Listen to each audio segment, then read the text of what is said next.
Bonsoir au Maroc. Bonsoir dans la cuisine. Bonsoir le Congo-Seuse. Et le Congo-Seul. Nombreux comme le sable des plages. Oh, que ce sera beau lorsque nous irons là-haut. Oh, si nombreux comme le sable des plages. Fin de coton, on s'éprend. Nos coraux déversent leur eau. L'univers tremble au son des anges. Plus de combats, des pleurs, des sanglots. Nombreux comme le sable des plages. Nombreux comme le sable des plages. Oh, que ce sera beau lorsque nous irons là-haut. Oh, si nombreux comme le sable des plages. Amen. Amen, amen. Il s'appelle le frère Melchi. Bonsoir au Maroc. Bonsoir, frère Junior. Bonsoir au Maroc.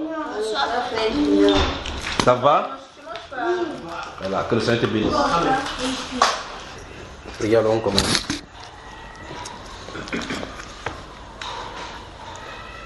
Seigneur Dieu Tout-Puissant, merci Père pour ta grâce.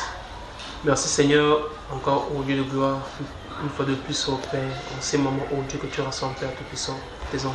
Autour Seigneur de ta parole, ô Dieu, qui est la vie. Seigneur, ta parole déclare que la parole que vous avez entendue sont esprit et vie. Seigneur, merci ô Dieu de gloire pour toutes les personnes maintenant, si ô Dieu, par ta grâce, Seigneur, qui Père, Seigneur, est à cet instant, ô Dieu Tout-Puissant, dans cette réunion encore, Père. Merci Seigneur pour les cœurs, ô Dieu de gloire, Père, que tu es en train, ô Seigneur Tout-Puissant, de restaurer, ô Dieu. Et Père, tu établis ton trône afin de venir siéger, ô Père. Merci Seigneur pour ta grâce, ô Dieu. Le sauve de vie que tu nous, ô Père, donnes de tous les jours, ô Père. Du manger, ô Père, du vêtement, Père, ô Seigneur, que tu prévois pour nous. Car ta parole déclare, ne vous inquiétez pas du lendemain, car le lendemain aura soin de lui-même à chaque jour souper sa paix. Merci Seigneur pour ta grâce, ô Dieu de gloire. Et que nous remettons ces moments-ci entre tes mains, Père. Donne être présent, ô Dieu, car ta parole déclare où 2 ou 3 sont rassemblés, tu es au milieu. Manifeste ta présence, Seigneur. Ainsi, donne, ô Père, que nos cœurs soient ouverts à ta parole, ô Dieu. Point de doute, point d'incrédulité, ô Seigneur. Ô Dieu, tout ce qui, ô Père, est contraire à ta foi, ô Seigneur. Et dévoile les cœurs, ô Père, devant de toi, afin, Seigneur, cela soit, ô Père, oui, sanctifié et purifié. Par ta parole, ô Père, au nom de Jésus que de Nazareth, ô Seigneur. Que tout le monde soit, ô Père, oui, sous ta présence et sous ton contrôle. Au nom de Jésus que de Nazareth. Amen. Amen. Hier, nous avons vu à partir de Deutéronome chapitre 28, nous avons lu les 14 premiers versets, et dans le livre de Lévitique chapitre 26, nous avons vu qu'on soit déterminé au changement. Et dans ce que nous avons vu que le Saint-Esprit veut notre collaboration, principalement dans le domaine de l'obéissance.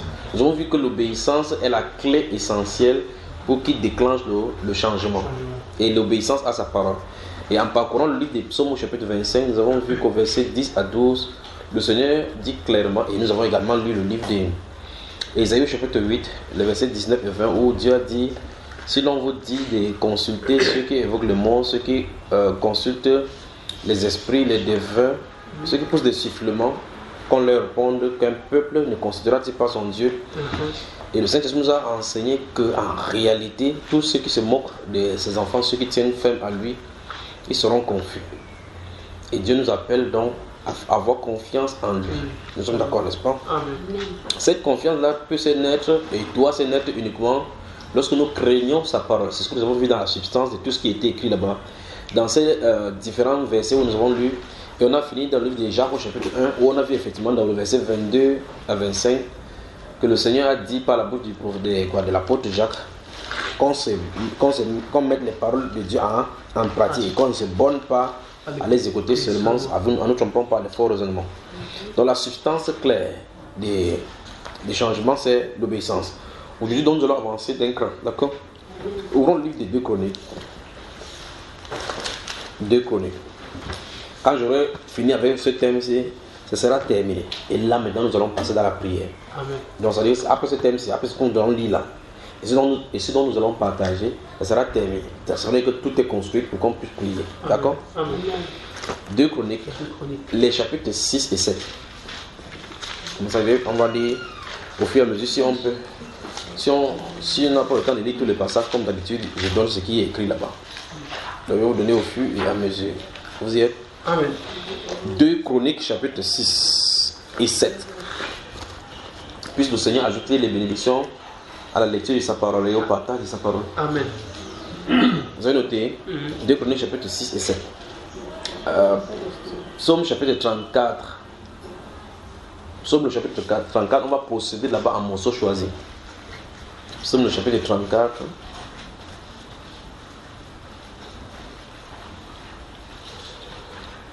Le psaume 18.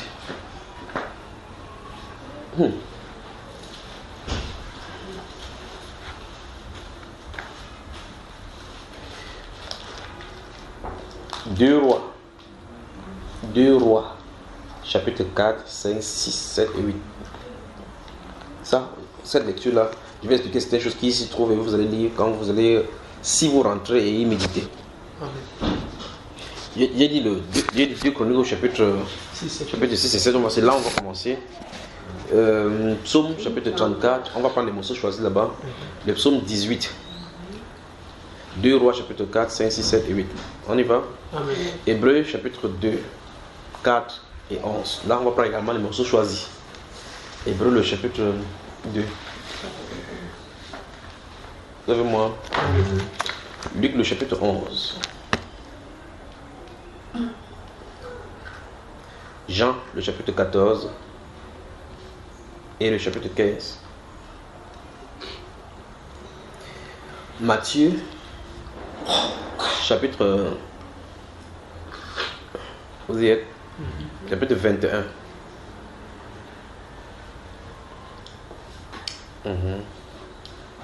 Je vous ai donné 3 passages de livre d'Hébreux. Hébreux chapitre 2, 4 et 11. Ça y est. Okay. Philippiens au chapitre 4. Maintenant Matthieu chapitre 6 et 7.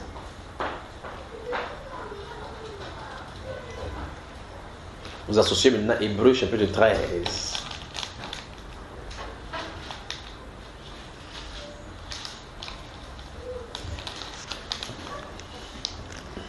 « 1 Samuel chapitre 28, verset 1 à 10.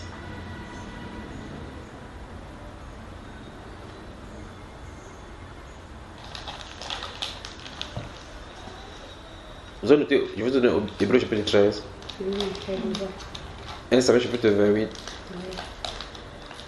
Genèse chapitre 50.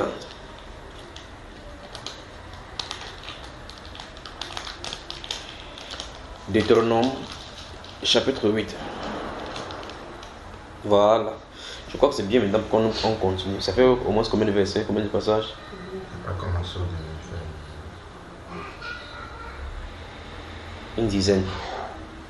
15. Ok, donc on peut commencer là en voyant. 2 Chroniques.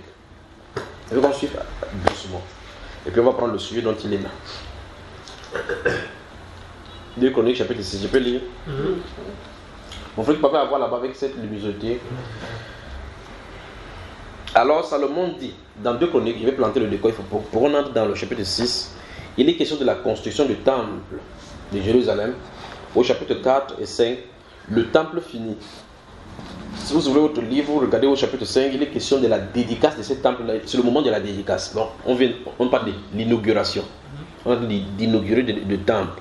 Toutes les fêtes sont là, c'est une solennité à Jérusalem. Et les gens sont, tout le monde est placé là-bas et le roi en train de parler. Donc, ceci se place dans le contexte de l'inauguration du temple de Jérusalem. D'accord?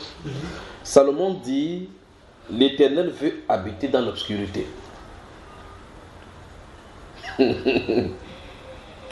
Frère Pierre, Dieu veut habiter dans l'obscurité. Dans le livre de Genèse chapitre 1 et dans 2 Corinthiens chapitre 4, Paul et Moïse disent distinctement que le Seigneur qui a dit, Dieu, dans le livre de Genèse, il dit, Dieu dit que la lumière soit, et la lumière fut. Paul dit, le Seigneur qui a dit que la lumière soit et qu'il fut, a fait briller cette lumière dans nos cœurs. Le cœur qui est ténébreux, le cœur qui est méchant, le cœur qui est tortueux. Dieu veut habiter dans les ténèbres. Dieu veut habiter dans les ténèbres. Mais ici, Salomon parle, il y a le temple devant lui, c'est le temple. Il n'y a pas de chrétiens. Il y a des boucs là-bas, en tout cas 120 000 brebis qu'on va tuer, ainsi de suite. Mais suivons-le très attentivement. Et moi, j'ai bâti une maison qui sera ta demeure, un lieu où tu résideras éternellement. Le roi tourna son visage et bénit toute l'assemblée d'Israël. Et toute l'assemblée d'Israël était debout. Et il dit, béni soit l'Éternel, le Dieu d'Israël, qui a parlé de sa bouche à David mon père et qui accomplit par sa puissance ce qu'il avait déclaré en disant, depuis le jour où j'ai fait sortir mon peuple du pays d'Égypte, je n'ai point choisi des villes parmi toutes les tribus d'Israël pour qu'il y fût bâti une maison où résida mon nom. Et je n'ai point choisi d'homme pour qu'il fût chef de mon peuple d'Israël, mais j'ai choisi Jérusalem pour que mon nom y résida, et que j'ai choisi David pour qu'il y régnât sur mon peuple d'Israël. David, mon père, avait l'intention de bâtir une maison au nom de l'Éternel, le Dieu d'Israël. L'Éternel dit à David, mon père, puisque tu as eu l'intention de bâtir une maison à mon nom, tu as bien fait d'avoir eu cette intention. Seulement, ce ne sera pas toi qui me bâtiras la maison, mais ce sera ton fils sorti de tes entrailles qui bâtira la maison à mon nom. L'Éternel accomplit la parole qu'il avait prononcée. Je me suis élevé à la place de David, mon père, et je me suis assis sur le trône d'Israël, comme l'avait annoncé l'Éternel, et j'ai bâti la maison au nom de l'Éternel, le Dieu d'Israël. J'y ai placé l'âge où est l'alliance de l'Éternel, l'alliance qu'il a faite avec les enfants d'Israël. Verset 12. À partir d'ici, nous commençons à être attentifs. Salomon se plaça devant l'autel de l'Éternel en face de toute l'assemblée d'Israël, et il étendit ses mains. Car Salomon avait fait une tribune d'airain et l'avait mise au milieu du parvis. Elle était longue de 5 coudées, large de 5 coudées et haute de 3 coudées. Cette description, ce qu'on donne, c'est souvent ça qui fait égarer les gens lorsqu'on a de suivre un carnivore. Après, justement, non, arrête ce qu'on a dit pour dire que la table avait telle couleur. Si. Quand tu n'es pas attentif pour quitter rapidement la table et poursuivre ce qu'on a dit, on dit que la table avait combien? Mince, coudée, ça veut dire quoi? La hauteur, c'est quoi? Vous voyez, on perd les fils. Donc, l'essentiel, ce n'est pas la table. L'essentiel, c'est qu'il est en train d'inaugurer. Il y a une prière qui est en train d'être ici. D'accord, frère? Maintenant, la Bible déclare ici, les 3 coudées, il s'y plaça, s'est mis à genoux, en face de toute l'assemblée d'Israël et étendit ses mains vers le ciel. On parle du roi du pays qui se met à genoux sur le strap là-bas, il lève la main au ciel. Maintenant, si tu fais ça, ça sort dans les réseaux sociaux, que scandale. On a amené la religion dans un pays. Que c'est quoi ça? Ce n'est pas la théocratie. Et il dit, ô Éternel, Dieu d'Israël, il n'y a point de Dieu semblable à toi dans les cieux et sur la terre. Tu gardes l'alliance et la miséricorde envers tes serviteurs qui marchent en ta présence de tout leur cœur. Je veux qu'on souligne. Vous y êtes? Tu gardes l'alliance et la miséricorde envers tes serviteurs qui marchent en ta présence de tout le cœur. Dans la partie C du verset 14 chapitre 6 des 2 Chroniques nous intéresse. On va y revenir. 15. Ainsi tu as tenu parole à ton serviteur David mon père, et ce que tu as déclaré de ta bouche, tu l'accomplis en ce jour par ta puissance. Ce qu'il a déclaré de sa bouche, il accomplit. C'est l'accomplissement là. C'est ton fils qui va naître de toi qui va bâtir un temple. Le temple était finalement bâti. Il a dit qu'il doit avoir quelque chose. Finalement, la chose était là. Voilà. Verset 16. Maintenant, Éternel, Dieu d'Israël, observe la promesse que tu as faite à David, mon père, en disant, tu ne manqueras jamais devant moi d'un successeur assis sur le trône d'Israël, pourvu que tes fils prennent garde à leur voix et qu'ils marchent dans ma loi comme tu as marché en ma présence. Une fois de plus, l'obéissance est requise ici à la parole pour que l'alliance tienne. N'est-ce pas, frère? Verset 17. Qu'elle s'accomplisse donc, Éternel, Dieu d'Israël, la promesse que tu as faite à ton serviteur David. Mais quoi? Et là, subitement, avec le Saint-Esprit, il se rend compte qu'il y a un problème. Que ici, dans ce trou, ils sont en plein dans les prophéties, dans la prophétisation des choses de Dieu. Mais quoi? Dieu habiterait-il véritablement avec l'homme sur la terre? Voici les cieux et les cieux des cieux. Nous allons traiter le cas des cieux ici. Les cieux et les cieux des cieux ne peuvent le contenir. Combien moins cette maison que j'ai bâtie? Donc, un Dieu si grand va t'habiter que l'univers ne peut pas contenir. Imaginez la grandeur de l'univers. On dit que la grandeur de l'univers, là, c'est un petit truc comme ça, comme un électron dans sa paume de main. Ça veut dire que comment il est grand, comment il peut être immense. Et la Bible dit ici qu'il va habiter dans cette maison. Verset 19. Toutefois, Éternel mon Dieu, sois attentif à la prière de ton serviteur et à sa supplication. Gardez-vous à l'esprit la prière et la supplication. Écoute le cri et la prière que t'adresse ton serviteur. Que tes yeux soient jour et nuit ouverts sur cette maison, sur le lieu dont tu as dit que là serait ton nom. Écoute la prière que ton serviteur fait en ces lieux. Daigne exaucer les supplications de ton serviteur et de ton peuple d'Israël lorsqu'ils prieront en ces lieux. Exauce du lieu de ta demeure des cieux, exauce et pardonne. Il a dit au verset 1 du chapitre 6 que Dieu veut habiter dans les ténèbres. Il nous dit au verset 15, verset 15 et 16, et particulièrement verset 18, quand finalement en réalité Dieu est tellement grand que même dans la maison on ne peut même pas entrer. Après se rendre compte qu'en réalité Dieu est toujours au ciel, malgré cela sa présence est là-bas. Puis il dit que du haut des cieux là, que Dieu exauce, Dieu pardonne. Les prières faites dans ces lieux. Si vous avez lu la Bible, est-ce que ce que Salomon a demandé à Dieu là, est-ce que ça s'est accompli? Est-ce que les gens ont prié en ces lieux là, Dieu a exaucé? Est-ce que Dieu a exaucé aux prières aux gens? Parce que tout à l'heure là, il va dire que même si le peuple a dans le péché, on va y revenir, et qu'ils partent en captivité à cause de leurs iniquités. Si dans le pays où ils sont amenés en captivité, si là-bas ils reviennent dans leur conscience, ils se tournent du côté de Jérusalem, exaucent. Est-ce que ça s'est accompli? Amen. Il y aura changement. Amen. Il y aura un changement. Donc ça veut dire que son serviteur s'est tenu là-bas, il a levé la main, il a prié, il a adressé la prière à Dieu. Même s'il n'est pas sur la scène, la prière marche. C'est vrai? Vous allez me sentir. Il y aura quoi? Changement. Avançons seulement. Avançons ici. Vous voyez, mes entrailles commencent à bouger dedans là maintenant. Verset 20. Que tes yeux soient jour et nuit ouverts sur cette maison, sur le lieu dont tu as dit que là serait ton nom. Écoute la prière que ton serviteur fait en ce lieu. Vous y êtes? Ok. Daigne exaucer les supplications de ton serviteur et de ton peuple d'Israël lorsqu'ils prieront en ce lieu. Exauce du lieu de ta demeure des cieux, exauce et pardonne. Si quelqu'un pêche contre son prochain et qu'on lui impose un serment pour le faire jurer, et s'il vient jurer devant ton autel dans cette maison, écoute-le des cieux, agis et juge tes serviteurs, condamne le coupable et fais retomber sa conduite sur sa tête, mais rend justice à l'innocent et traite-le selon son innocence.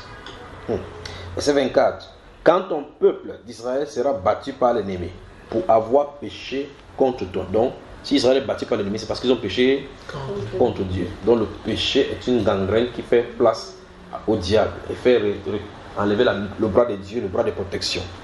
S'il revient à toi et rend gloire à ton nom, s'il t'adresse des prières et des supplications dans cette maison, exauce-les des cieux, pardonne le péché de ton peuple d'Israël et ramène-les dans le pays que tu as donné à eux et à leur père. Quand le ciel sera fermé, on a traité ce cas hier. Quand le ciel sera fermé et qu'il n'y aura point de pluie à cause de leur péché contre toi, on a vu ça hier dans Deutéronome.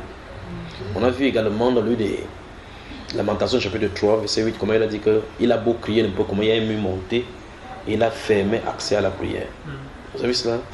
Il dit quand le ciel sera fermé et qu'il n'y aura point de pluie à cause de leur péché contre toi, s'ils prient dans ce lieu et rendent gloire à ton nom, et s'ils se détournent de leur péché parce que tu les auras châtiés, exauce-les des cieux, pardonne le péché de tes serviteurs et de ton peuple d'Israël, et à qui tu enseigneras la bonne voie dans laquelle ils doivent marcher, et fais venir la pluie sur la terre que tu as donnée pour héritage à ton peuple.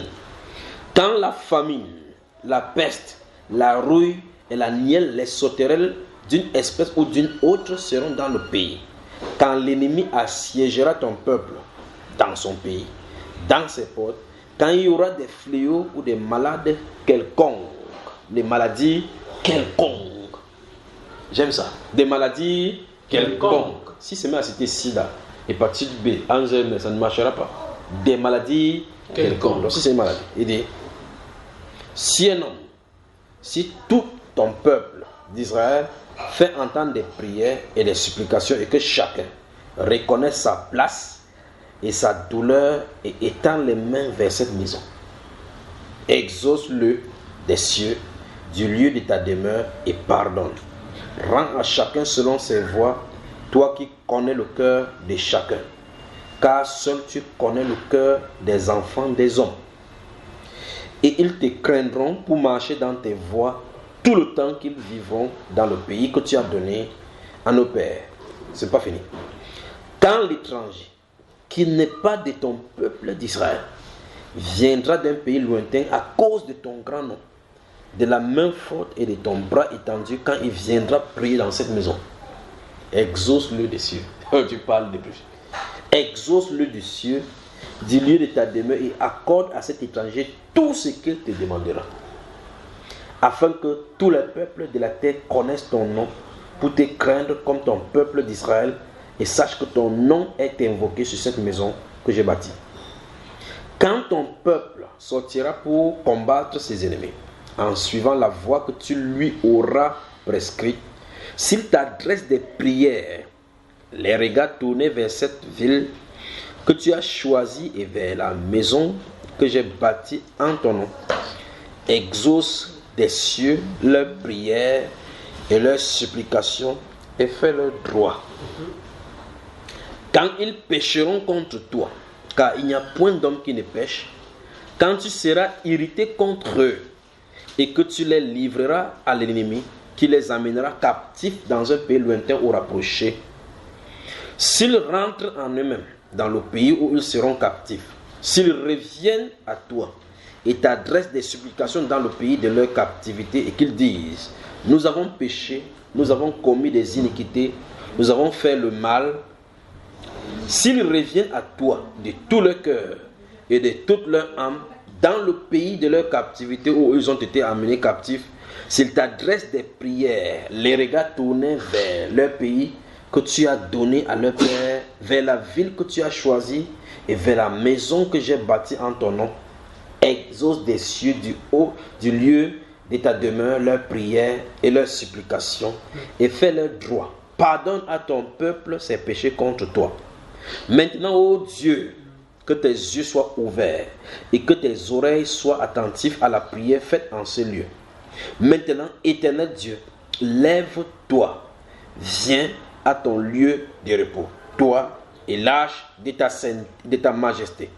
Que tes sacrificateurs éternels soient revêtus de salut et que tes bien-aimés jouissent du bonheur. Éternel Dieu, ne repousse pas ton oint. Souviens-toi des grâces accordées à David, ton serviteur. Amen. Amen. Nous nous arrêtons d'abord là. Il ressort dans cette écriture que nous venons de lire. Et si vous concordez ceci avec le livre de Malachie au chapitre 3, versets 1 et 3, il ressort clairement que Jésus est le lieu choisi pour y résider. Quand on va avancer, vous allez voir de quoi il est question. Ici, sous l'ancienne alliance, il y a un temple vers le lieu où on doit se tourner. Vous soyez âgé n'importe où dans le monde, s'il y a un problème, vous savez que c'est dans cette direction qu'on se tourne. Vous voyez, les musulmans essaient d'imiter les juifs aujourd'hui, en se tournant du côté de la Kaaba. Parce qu'ils ont vu ça, Satan. Parce que Salomon a fait quelque chose, il a dit, si ils sont n'importe où, ils se tournent. Et quand vous regardez Daniel, vous lisez le livre de Daniel. Quand on devait tuer les gens, on a donné les décrets qu'on ne prie pas. La Bible déclare qu'il ouvrait ses fenêtres en direction de Jérusalem. Il se prosternait 3 fois par jour et priait en direction de Jérusalem, en regardant, en faisant ce que Salomon a dit. Vous me suivez, n'est-ce pas? Alors, il ressort que Jésus est le lieu où Dieu a choisi pour y faire résider son nom. Donc, Jérusalem, la ville de la paix, la ville du grand roi, la ville de paix. Vous voyez? Ça veut dire clairement, le prince de paix, celui qui est le prince de paix, celui qui est roi, c'est le lieu de résidence de Dieu. Dans le livre de Malachie, dans le chapitre 3, il est dit, ma soeur, ça va là? Comment tu es attentif comme ça, un genre comme si il t'embrouillait? Non, ça. Dans le livre de Malachie, chapitre 3, mettez le doigt ici, on n'a pas lu au chapitre 7, d'accord? Ça a encore commencé là maintenant. Dans le livre de Malachie, chapitre 3, vous voyez que ceci, vous n'avez pas donné ça dès le départ. Il est important qu'on voit ces principes avant d'avancer là maintenant. Malachie, le chapitre 3. Oh. Regardez à partir du verset 1. Vous y êtes. Malachie, c'est juste avant Matthieu. Malachie, chapitre 3. Vous voyez encore bien là. Il faudra allumer, même si le truc là crie là. Regardez. Le temps que le frère revient.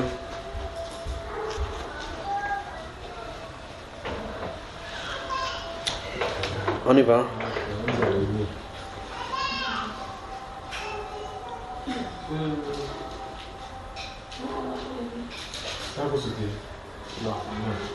Change d'interrupteur.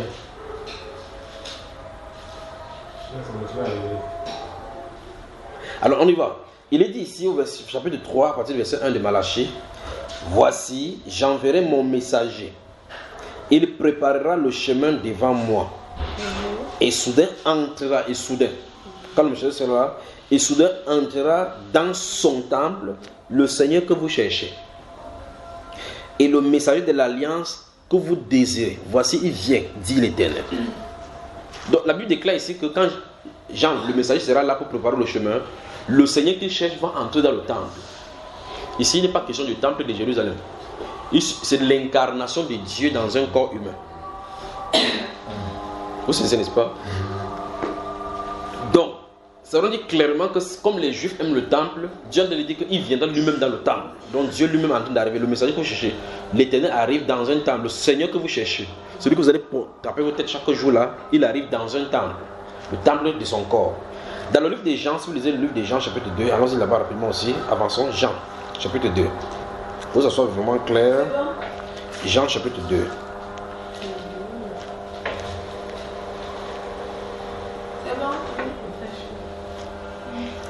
Il ne faut pas jouer, maman, ne t'inquiète pas. Oui, on a commencé maintenant, ça fait des dents comme ça. Au nom de Jésus-Christ de Nazareth, il y aura changement. Vous êtes dans Jean chapitre 2. Jean chapitre 2. Où est-ce qu'on se trouve là? Regardez. Regardez, verset 18 et suivant. Verset 18 à 23, à 22, si vous voulez. Dans Jean chapitre 2, vous y êtes déjà? Ok. Les Juifs prenant la parole lui dirent: quel miracle nous montres-tu pour agir de la sorte? Jésus leur répondit, nous sommes au 19 là, d'accord? Détruisez ce temple et en 3 jours je le relèverai. Vous êtes là?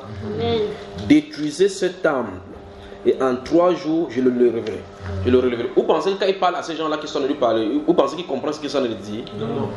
En effet, parce que à Jérusalem il s'y trouve. Et il n'y a qu'un seul temple. Et Jésus ne dit pas détruisez ce temple-ci en pointant son corps. Il dit détruisez ce temple-ci. Et en 3 jours, je le relèverai, suivant leur réaction. Verset 20. Les Juifs disent: il a fallu 46 ans pour bâtir ce temple. Et toi, en 3 jours, tu le relèverais. Donc, Jésus faisait tout pour énerver les gens. Mais il ne parlait pas le même langage. C'est vrai que c'était ce temple qui sortait de sa bouche. Eux, ils étaient responsables de ce qu'ils comprenaient. Lui, il était responsable de ce qu'il disait. Donc, il ne disait pas, il disait temple. Si le questionnaire vient, tu parles de quel temple? Regardez bien, il dit, le Saint-Esprit dit ici, mais il parlait du temple de son corps. Du temple, écoutez bien, le temple de son corps. Donc, la personne qui en a de parler, ce n'est pas le physique. Donc, en réalité, si on prend maintenant, on reprend ce que Jésus a dit, il dit, utilisez ce temple-ci. Et en 3 jours, je le relèverai. N'est-ce pas? On a cru qu'on l'a crucifié. On l'a effectivement tué. En 3 jours, il a relevé. Ce n'est pas vrai. Mais c'est chez nous qu'on explique que quand il disait comme ça, il parlait du temple de son corps. Eux, sur place, il n'a pas expliqué. Il a dit, il parlait du temple de son corps. La question, c'est qui est en train de parler dans ce temple? Dans Jean chapitre 14, il est dit, le Père demeure en lui. Le Créateur était à l'intérieur, en train de parler. Vous voyez le problème, n'est-ce pas? Donc, je recommence encore dans Malachie chapitre 3. Il est dit, voici, j'enverrai mon message devant moi et il préparera le chemin devant ma face. Et soudain, subitement, entrera dans son temple le Seigneur que vous cherchez. Donc, les Juifs priaient Dieu. Dieu leur a promis que lui-même va venir dans un temple humain. Comme vous le cherchez dans un temple humain, il arrive. Et ce temple-là, c'est lui le lieu d'exaucement. C'est lui qui exauce. C'est pour cela que vous n'allez pas voir dans le Nouveau Testament maintenant où Dieu dit d'aller dans un lieu pour qu'on l'exauce. Or, dans l'Ancienne Alliance, on a dû voir clairement où Salomon est en train de dire, si vous avez un problème, venez ici prier. Même si un étranger qui est loin, il vient ici prier, exauce. Parce que le temple, c'est le lieu désigné. Ce temple dont là, est le moyen dont par Dieu comme relation avec lui. Quand tu entres en contact avec le temple, tu entres en relation avec le Seigneur. Vous me suivez? Jésus donc est par excellence le temple par lequel, ou mieux encore dans lequel Dieu demeure pour être en relation avec l'homme. C'est pour cela que dans le Nouveau Testament, il est clair que c'est au nom de Jésus-Christ qu'on est exaucé, au nom de Jésus-Christ qu'on a accès, au nom de Jésus-Christ donc, Jésus-Christ, Jésus est le lieu de résidence de Dieu, le lieu désigné pour entrer en contact. Donc quand vous lisez dans le chapitre 6, dans le chapitre 6 des 2 Chroniques, où il est dit que Dieu a choisi Jérusalem pour y faire résider ton nom, on parle du Seigneur Jésus. Donc, dans le physique, c'était Jérusalem. Spirituellement et prophétiquement, on annonçait le Seigneur Jésus. Vous suivez maintenant, n'est-ce pas? Ok. Donc, ceci étant, regardons, on a expliqué dans l'Ancien Testament, il y a un temple où on prie pour être exaucé. Sinon, n'importe quel problème, il faut t'orienter, il faut se souvenir qu'il y a un temple là-bas. Maintenant, Christ Jésus, ce qui représentait le temple là, c'était Jésus. Parce que son corps devait faire un travail. Quand son corps fait un travail, c'est au nom de Jésus-Christ maintenant. La Bible déclare que maintenant, dans les cieux et sur la terre, tout genou doit fléchir en ce nom-là. Et toute langue doit donner gloire. Qu'il n'y a sous le ciel aucun autre nom qui a été donné, par lequel on doit être sauvé. D'accord? Dans le livre je vous ai donné cela, et vous voyez, il faut commencer à expliquer là maintenant. Dans le livre d'Hébreux, chapitre 2, quoique c'est bien qu'on y va maintenant. Vous avez noté Hébreux, chapitre 2, chapitre 4, chapitre 11. Commençons à y aller. Maintenant, chapitre 2 d'Hébreux. Que Dieu vous bénisse. Amen. Qu'est-ce qu'on a de voir? On a de voir le sujet. Envoyez votre demande. Envoyez votre demande. Envoyez votre demande. Ou encore, placez votre requête. Placez la requête tout simplement. Donc, je suis en train de montrer la poste ou par où passer. Vous ne pouvez pas prendre seulement la requête. Vous écrivez une lettre que la soeur Charlotte dit qu'il faut que j'écrive ça à la soeur Rizine au Cameroun. Tu pars là-bas. Le monsieur va te chasser là-bas. Il y a un lieu indiqué pour mettre la lettre. Et il y a maintenant des choses, des conditions sur l'enveloppe pour que ça puisse arriver à bon port. Il faut l'adresse du destinataire, n'est-ce pas? Il faut maintenant exactement l'adresse et puis les conditions, les timbres et ainsi de suite, et les frais. On va voir les frais des timbres ici, d'accord frère? Et l'adresse où ça doit partir. On voit maintenant que la condition de l'émetteur est très importante. Et le lieu où ça part, la poste. Donc vous avez à placer tout simplement votre requête. Placez votre requête. Envoyez votre demande. Envoyez votre demande. Et le sujet qu'on va partager maintenant. C'est pour ça qu'il a commencé dans 2 Chroniques. Vous me suivez, n'est-ce pas? Donc le but de Salomon dans ce temple, c'était d'inviter les gens à être conscients du lieu où ils se trouvent. Conscients de ce qui allait se passer au milieu d'eux. Ils ont pris 46 ans pour bâtir cela. 46 ans. 46 ans pour bâtir. Vous pouvez imaginer cela? Ça veut dire que tu travailles nuit et jour. Pendant 46 ans. Vous voyez cela, n'est-ce pas? C'est pour ça que quand Jésus disait ça, ça fâchait les Juifs que merde. Nous parlons de 46 ans, toi, 3 jours tu vas faire. Donc ils imaginent comme ça, Dieu va faire. Et puis ça, parler du temple de son corps. Du temple de son corps. Mais là, il était devant eux, il avait à peu près 30 ans, il a pu prendre le temps pour construire ce corps devant eux. Il n'avait pas vu cela. Mais le point ici, c'est Salomon d'attirer l'attention. Parce que quand il a prié, à un moment donné, quand il était revêtu de la puissance, là, subitement, il a compris que quelque chose ne va pas. Quand vous lisez sa prière, vous voyez qu'il dit quoi donc? Dieu habiterait-il? Il comprend qu'il y a un changement de langage. Il comprend qu'il a de prophétiser. Il a commencé donc maintenant, si n'importe quel endroit, pour nous indiquer ce qu'il en est. Allez, on y va. J'ai dit quel livre déjà? Hébreux chapitre 2. Donc, lisons, on va lire à partir du verset, verset 14 nous intéresse, mais lisons à partir du verset 10. Permettez-moi de trouver là. Que Dieu vous bénisse. Amen. Regardez, je vais lire à partir du verset 11, ou bien verset 10, prenons là-bas. Il convenait, en effet, que celui pour qui et par qui sont toutes choses, et qui voulait conduire à la gloire beaucoup de fils, éleva à la perfection par les souffrances le prince de leur salut. Car celui qui sanctifie et ceux qui sont sanctifiés sont tous issus d'un seul. C'est pourquoi il n'a pas honte de les appeler frères lorsqu'il dit. Et lorsque Paul ici dit, lorsqu'il dit, il va aller dans le livre des Psaumes chapitre 22. Parce que ce qu'il a décidé, ça se trouve dans le livre des Psaumes chapitre 22. Il dit, lorsqu'il dit, j'annoncerai ton nom à mes frères. Je te célébrerai au milieu de l'assemblée. Donc dans le livre des Psaumes, on parlait déjà de l'église. Et si vous lisez le Psaume 22 là, il dit, enfin, en bas là tout à l'heure, on va voir, il dit que selon qui t'est encore dit, mais voici moi et les enfants que Dieu m'a donné. Et quand vous lisez là, vous avez l'impression qu'on parle d'Israël, mais on parle des chrétiens. Je suis en train de mettre l'emphase sur le fait que les chrétiens sont invités à envoyer des messages. Et on va passer au fur et à mesure dans tous ces passages que je vous ai donnés. Il dit, et encore, je me confie en toi, mais voici moi et les enfants que Dieu m'a Dieu m'a donné. Si vous regardez le psaume 8, ça se trouve là-bas et dans le livre d'Amos. Et dans le livre d'Ésaïe, chapitre 8, que nous avons lu hier. Regardez.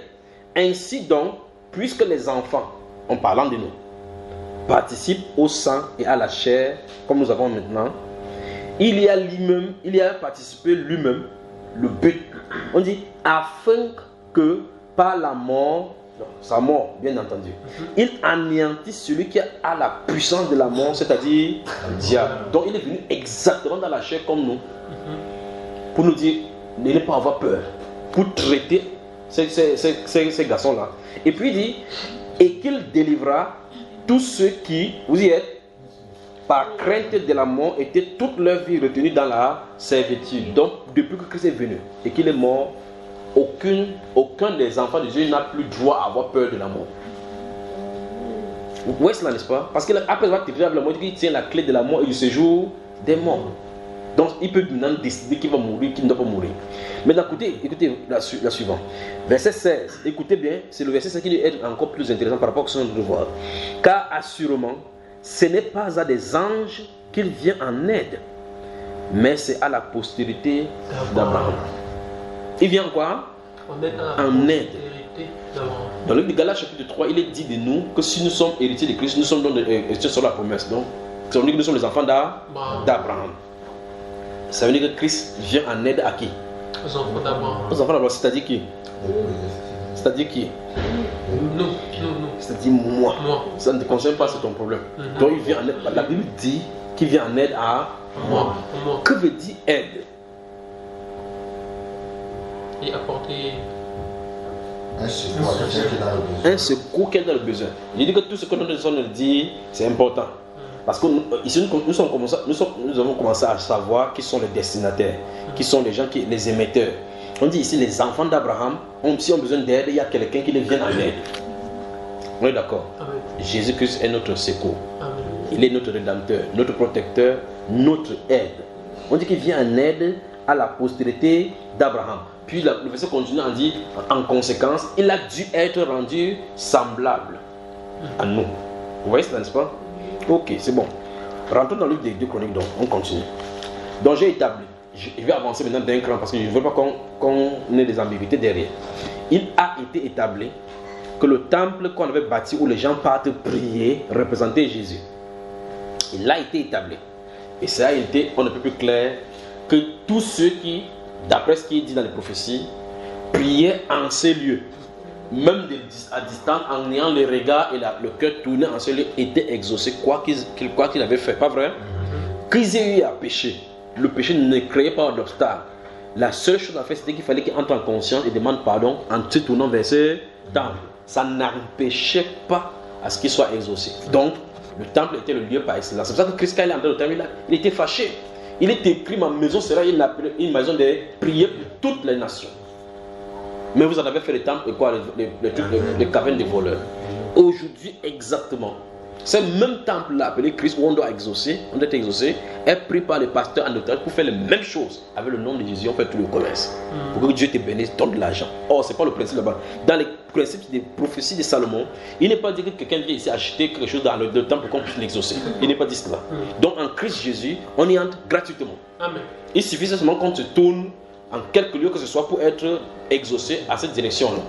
Mais ils avaient fait les temples pour le voleur. Aujourd'hui, il dit bien aujourd'hui encore, dans ce qu'on nous appelle la chrétienté, maintenant c'est la même chose. Même chose. Jésus-Christ aujourd'hui est devenu la marque par excellence pour l'escroquerie. De la même façon, comme si vous allez chez les Juifs, vous allez voir effectivement, on vend tout genre de gadgets pour dire que ce sont les gadgets sains, c'est des choses saines, ainsi de suite, comme on le faisait d'antan. C'est pas ça qu'on se comprend, frère. C'est devenu comme une source de commerce. Enfin, c'est devenu une source de commerce. 2 Chroniques. Que le Seigneur nous vienne en aide. Amen. Chapitre 7 maintenant. 2 Chroniques 7. Donc, nous avons fini au chapitre 6. Ça, nous avons vu clairement comment Salomon a annoncé cette prière. Dans le chapitre 7, il sera question maintenant de la réponse de Dieu. Amen. Nous allons voir si Dieu a été d'accord avec lui. Si Dieu est d'accord, on ferme la Bible, je continue à expliquer tout ce qui est dedans. Cette fois-ci, c'est vous qui allez lire tous les passages que je vous ai donnés aujourd'hui. D'accord? Ok, maintenant. Il est dit au verset 7, lorsque Salomon eut achevé de prier, le feu descendit du ciel et consuma l'holocauste. Ça de là-bas.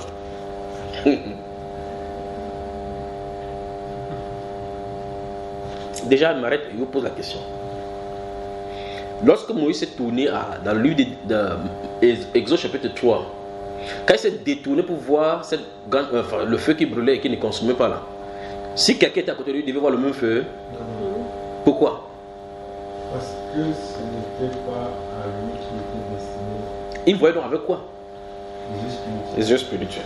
L'Éternel dit que c'est détournant pour voir ces grands feux, cette vision. Oui? Je ne sais pas s'il peut. Comment frère? Je ne sais pas s'il peut dire quelque chose. Oui, dis. En fait, si on comprend bien, Mhm. depuis vous êtes entré au Maroc, Oui. Dieu vous avait déjà donné une directive. Mhm. Et c'est sur cette directive-là que vous êtes en train de marcher.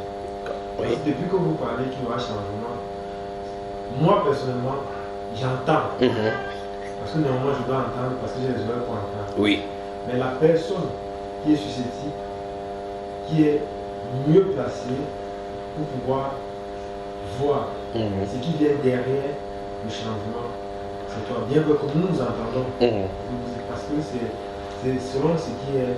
Dis là. Ce qui vient, nous on ne voit pas, on entend juste. Mhm. Lorsque Salomon eut achevé de prier, le feu descendit du ciel et consuma l'holocauste. Et les sacrifices et la gloire de l'Éternel remplit la maison. Amen. Vous avez moi? Amen. Lorsque Salomon eut prié, le feu descendit du ciel et consuma l'holocauste et le sacrifice. Et la gloire de l'Éternel remplit la maison. Vous vous souvenez d'une promesse qui a été faite en ces lieux? Oui. Les sacrificateurs ne pouvaient entrer dans la maison de l'Éternel car la gloire de l'Éternel remplissait la maison de l'Éternel. Tous les enfants d'Israël virent descendre le feu et la gloire de l'Éternel sur la maison. Ils s'inclinaient le visage contre terre, sur le pavé, ils se prosternèrent. Vous y êtes? Amen. Et louaient l'Éternel en disant car il est bon, car sa miséricorde dure. Toujours. On y va? Le roi et tout le peuple offrirent des sacrifices devant l'Éternel. Le roi Salomon immola 22 000 bœufs, 120 000 brebis. Ainsi le roi et tout le peuple firent la dédicace de la maison de Dieu. Les sacrificateurs se tenaient à leur poste. C'est encore notre père de manche là-bas quand on va venir pour les pasteurs. Et les Lévites aussi avec les instruments. Fait en l'honneur de l'Éternel par le roi David pour le chant des louanges de l'Éternel lorsque David les chargea de célébrer l'Éternel en disant car sa miséricorde dure à toujours. Dans le psaume que vous voyez quand on dit car sa miséricorde dure à toujours, à partir du psaume 130 là. Car sa miséricorde dure à toujours. Les sacrificateurs sonnaient des trompettes vis-à-vis d'eux. Et tout Israël était là. Verset 7. Salomon consacra le milieu du pavé qui est devant la maison de l'Éternel, car il offrit là les holocaustes. Comme il a offert les holocaustes là, et Dieu est descendu, s'est consacré pour lui. Et les graisses des sacrifices d'action de grâce, parce que l'autel des reins qu'avait fait Salomon ne pouvait contenir les holocaustes, les offrandes et les graisses. Salomon célébra la fête en ce temps-là pendant 7 jours. Et tout Israël avec lui. Une grande multitude était venue depuis les environs de Hamath jusqu'au torrent d'Égypte. Le 8e jour, il eut une assemblée solennelle car il fit la dédicace de l'autel pendant 7 jours et la fête pendant 7 jours. Le 23e jour du 7e mois, Salomon renvoya dans ses tentes le peuple, joyeux et content pour le bien que l'Éternel avait fait à David, Salomon et à Israël, son peuple. Amen. Lorsque Salomon eut achevé la maison de l'Éternel et la maison du roi, et qu'il eut réussi dans tout ce qu'il s'était proposé de faire dans la maison de l'Éternel et dans la maison du roi, l'Éternel apparut à Salomon pendant la nuit et lui dit: j'exauce ta prière.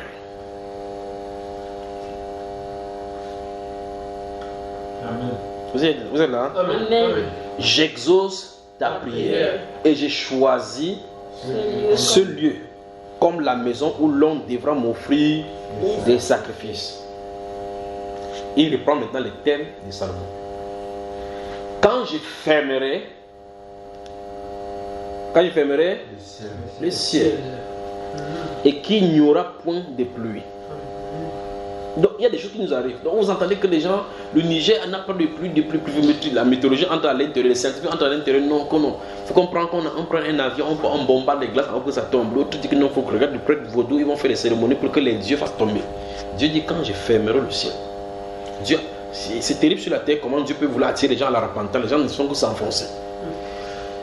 Et qu'il n'y aura point de pluie. Quand j'ordonnerai aux sauterelles de consumer le pays, quand j'enverrai la peste parmi mon peuple, il dit parmi mon peuple, mon. Donc si vous prenez Israël en ce moment-là, c'est Israël. Donc ça veut dire que s'il envoie ça sur les chrétiens, si mon peuple, ce qui est invoqué mon nom, s'humilie, prie, cherche ma face, et s'il se détourne de ses mauvaises voies, 4 choses. Je l'exaucerai des cieux. Je lui pardonnerai son péché et je guérirai son pays. 4 choses demandées à l'homme, 3 choses Dieu s'engage à faire. Si les 4 conditions sont respectées. Si mon peuple, ce qui est invoqué mon nom, s'humilie, prie, cherche ma face, se détourne de ses mauvaises voies. Voilà le principe. S'humilie. Donc il jeûne en priant pour chercher Dieu et en décidant de quitter le péché. Dieu dit que l'obstacle est enlevé. Notez 1 Jean chapitre 2.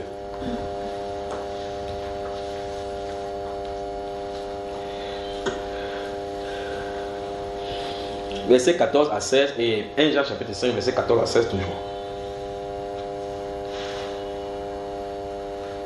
Que Dieu nous vienne en aide vraiment.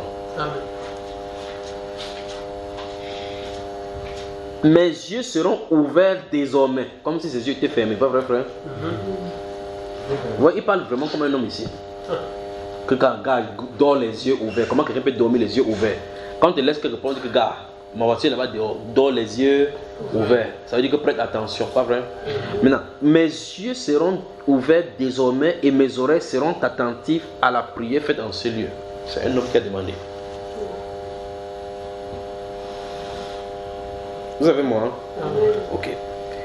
Maintenant, j'ai choisi et je sanctifie cette maison pour que mon nom y réside à jamais. Et j'aurai toujours là mes yeux et mon cœur. Et toi, si tu marches en ma présence, comme a marché David ton père, faisant tout ce que je t'ai commandé, et si tu observes mes lois et mes ordonnances, j'affermirai le trône de ton royaume, comme je l'ai promis à David ton père, en disant, tu ne manqueras jamais d'un successeur qui règne en Israël. Mais, si vous vous détournez, écoutez bien, le verset 17 dit, si tu marches. Le verset 18 dit, mais si vous. Il ne dit pas, mais si tu. Parce que normalement, on s'attendait à ce qu'il dit, si tu marches, j'affermirai ton trône. Mais si tu te marches, je ferai telle chose. Vous avez remarqué ça, frère? Si tu marches, comme a marché devant moi David, son père, j'affermirai ton trône comme j'ai dit. Mais si vous me détournez, en tout cas vous connaissez l'histoire de Salomon, comment il a fini, non? Mais si vous vous détournez, si vous abandonnez mes lois et mes commandements que je vous ai prescrits, et si vous allez servir d'autres dieux et vous prosternez devant eux, je vous arracherai de mon pays que je vous ai donné. Je rejetterai loin de moi cette maison que j'ai consacrée à mon nom, et j'en ferai un sujet de sarcasme et de raillerie parmi tous les peuples. Autrement dit, il n'y aura plus d'exaucement même si quelqu'un prie. Autrement dit, il n'y aura plus d'exaucement même si tu appelles ce temple-là. Même si tu pars à la corne d'autel, tu t'es saisi de la corne d'autel, tu cries à Dieu, il ne répondra pas. C'est donc pour cela que certaines choses arrivent, on invoque le nom de Jésus, ça ne marche pas. Donc il faut qu'on se pose des bonnes questions de lui. Pourtant il a dit, j'ai choisi ce lieu pour y mettre mon nom et mon cœur y est. Mais il dit que s'il y a quelque chose qui ne va pas, je retire mon cœur, je retire mes yeux, les yeux. Ça veut dire que, autrement dit, la prière qui sera faite là, ça ne marchera pas.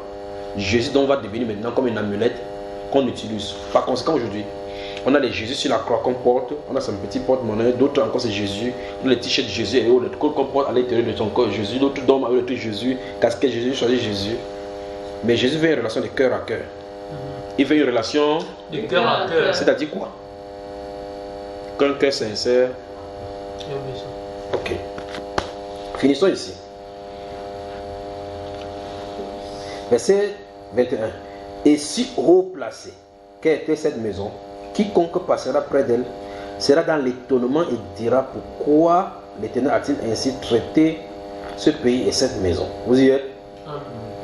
Et l'on répondra parce qu'ils ont abandonné l'Éternel, le Dieu de leur père, qui les a fait sortir du pays d'Égypte, parce qu'ils se sont attachés à d'autres dieux, se sont prosternés devant eux et ont servi. Voilà pourquoi il a fait venir sur eux tous ces mots.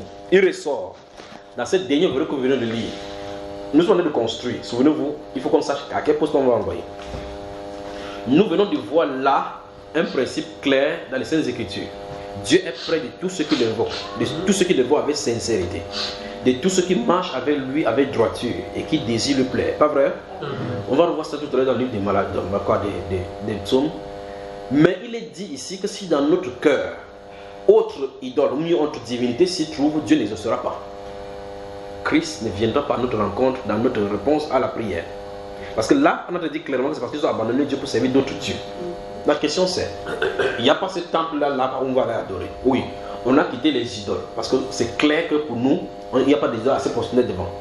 Mais, pointe quelqu'un, dit, dans ton cœur, y a-t-il pas de divinité étrangère? Dans ton cœur, y a-t-il pas de divinité étrangère?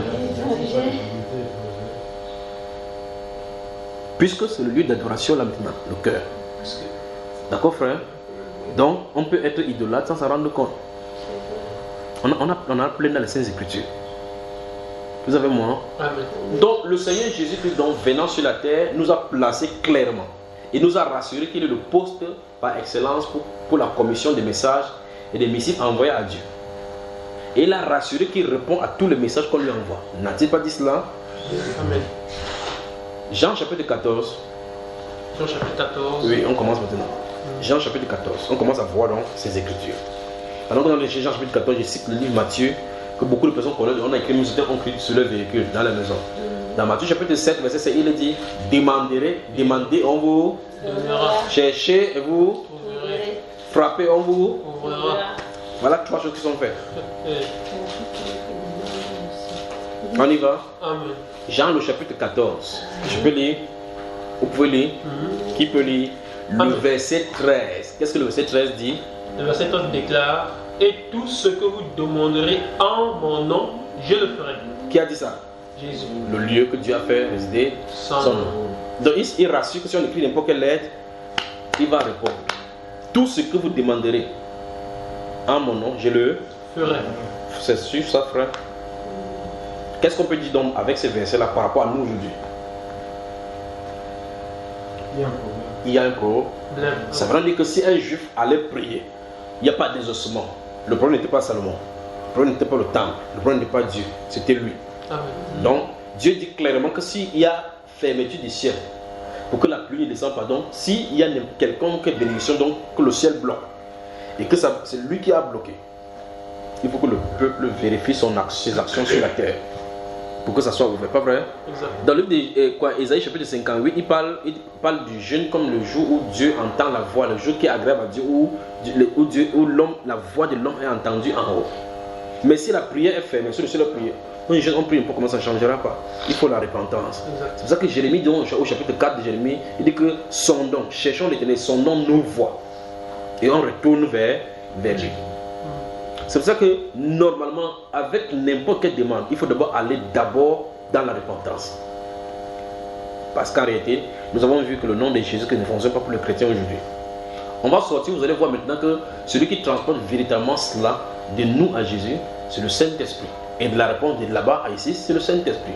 Parce que c'est lui qui sonde tout, même les profondeurs des dieux. Vous pouvez mettre ça ici, DHL, ou bien n'importe quel courrier plus sur la transportation. Parce qu'on met le courrier, vous allez dans la poste où il y a un endroit où balancer la lettre là-bas. La lettre ne vient pas là-bas, il y a des gens qui se chargent pour mettre ça dans un canal pour arriver à un autre endroit déposer. On range, il y a des signaux que ta lettre est venue. Ou bien pour ceux qui ont des postes, boîtes de lettres à chez eux, on vient le déposer là-bas. On dit que c'est quel celui-ci a dit. Regardez bien tous ces anges-là. Hein, la soeur, tu commences à dormir comme ça. Non, mais c'est faux. Au courant des temps que nous avons travaillé ici, nous avons vu un ange qui a été envoyé chez Zacharie. Il dit Zacharie, tes prières ont été exaucées. Nous avons vu un ange envoyé chez Corneille. Il dit que tes prières et tes aumônes sont montées devant Dieu. Et il s'en est souvenu. Donc, tout ce qui monte, on enregistre, on met les notes. Parce que la Bible dit, ce sont les anges qui amènent les prières des saints devant le Seigneur. Donc aucune prière des saints n'est faite au hasard. C'est pour cela qu'il faut faire tout et tout pour amener la prière devant Dieu sans la tâche. Il faut que ça soit signé. Parce que quand vous voyez les décrets, on met le cachet rouge là-bas. Il faut que le sang de Jésus soit imposé sur nous, chacun de nos demandes. Qu'est-ce qu'il faut faire si le sang de Jésus n'est pas appliqué en nous et qu'il y a accusation, on met top secret, on garde ça là-bas, il y a des choses qui vont parler contre nous. Autrement dit, il faut traiter le problème de fond, c'est-à-dire les problèmes qui peuvent créer le blocage avant de passer le message. Vérifier que le problème qui peut créer le blocage entre le destinataire et nous a été réglé. Amen. Ce problème, c'est quoi? T'as déjà dit? Je n'attends pas. Le péché. Pardon et repentance. Désobéissance. Donc voilà le problème qu'il faut qu'on résolve, n'est-ce pas? Donc, en tout, on peut tourner autour de la désobéissance. Tu désobéis par rapport à quoi? Il faut résoudre le problème. Amen. Amen. Dans le psaume, vous venez de lire quoi là maintenant? Jean. Puisque nous y sommes, allons au chapitre 15. 15. Plusieurs. Amen. Lis le verset 7. Écoutez bien. Le verset 7. À haute voix. Si vous demeurez en moi, Oui. et que mes paroles demeurent en vous, Oui. demandez ce que vous voudrez et cela vous sera accordé. Il y a des fois, il lit la Bible, il dépose la Bible, je cours dans la maison. Vous devez courir. Et puis vous allez lire, si ce que vous avez lu, c'est vraiment ce qui est écrit en lettres là. Allons-y encore, doucement. Si vous demeurez en moi, Oui. et que mes paroles demeurent en vous, Oui. demandez ce que vous voudrez Oui. et cela vous sera accordé. Le grand principe des Saintes Écritures dont est énoncé ici. Dans ce passage-ci, il est indirectement dit que si nous avons le Saint-Esprit, il est indirectement dit, parce qu'on peut le développer maintenant et déployer maintenant en grand paquet. Si nous avons le Saint-Esprit, nous avons accès à la volonté de Dieu, nous le prenons. C'est ce qui est dit là-bas. 1 Jean chapitre 4, 1 Jean chapitre 4. 1 Jean chapitre 4. Que Dieu vous bénisse. Amen. Il y aura changement. Amen. Amen. Ah, mais vous dites qu'il y aura changement. Vous dites amen, après vous dites que vous ne savez même pas de quoi, comment ça va venir. Pas vrai? Amen. Il n'est pas question que vous sachiez comment ça va venir, mais il y aura. Vous y êtes? Amen. J'ai dit quel livre là? 1 Jean 4. 1 Jean le chapitre 4. Gardez-vous à l'esprit Jean chapitre 15. Gardez-vous à l'esprit Jean chapitre 15 verset 7. Si vous demeurez en moi et que mes paroles demeurent en vous, demandez ce que vous voulez. Donc quand ces deux conditions se sont réunies, demandez n'importe quoi, ça viendra. Hey!